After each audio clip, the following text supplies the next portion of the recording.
வணக்கம். இன்றைய சட்டக்கவசம் செய்திகள் வாசிப்பது தளபதி நித்யராஜ். ஆனமலை மாசாணியம்மன் கோவிலில் உண்டியல் திறப்பு. கோயம்புத்தூர் மாவட்டம் ஆனமலை அருள்மிகு மாசாணியம்மன் கோவில் தமிழகத்தில் பிரசித்தி பெற்ற கோவில்களில் ஒன்றாகும். கோவிலுக்கு தினசரி 1000க்கும் மேற்பட்ட பக்தர்கள் வழிபட்டு செல்வது வழக்கம். மேலும் இத்திருக்கோவிலில் 20/11/2024 இன்று உண்டியல் திறக்கப்பட்டது.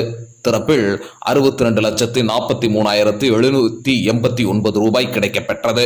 இதில் நிரந்தர உண்டியல் திறப்பில் 40,21,019 தட்டுக்காணிக்கையாக, உண்டியல் திறப்பில் 22,22,770 கிடைக்கப்பெற்றது. பழமாற்று பெண்ணினங்கள் 120 கிராம், பழமாற்று வெள்ளியினங்கள் 450 கிராம் கிடைக்கப்பெற்றது. உண்டியல் திறப்பில் அறங்காவலர் குழு தலைவர் திரு எஸ் முரளிகிருஷ்ணன், ஈச்சனாரி அருள்மிகு விநாயகர் திருக்கோவில் உதவி ஆணையர் செயல் அலுவலர் திரு நாகராஜ், திருக்கோவில் உதவி ஆணையர் செயல் அலுவலர் திரு உ சா கைலாசமூர்த்தி, அறங்காவலர்கள் திரு டி ஆர் திருமுருகன், திருமதி எஸ் எஸ் மஞ்சுளாதேவி, கண்காணிப்பாளர்கள் திருமதி தா புவனேஸ்வரி, ஆனமலை ஆய்வாளர் திருமதி பா சித்ரா, சலவநாயக்கம்பட்டி ஊர் பொதுமக்கள் மற்றும் தன்னாளர்கள் கலந்து கொண்டனர். சட்டக்கவசம் செய்திகளுக்காக தலைமை நிருபர் ஏ அப்பாஸ்.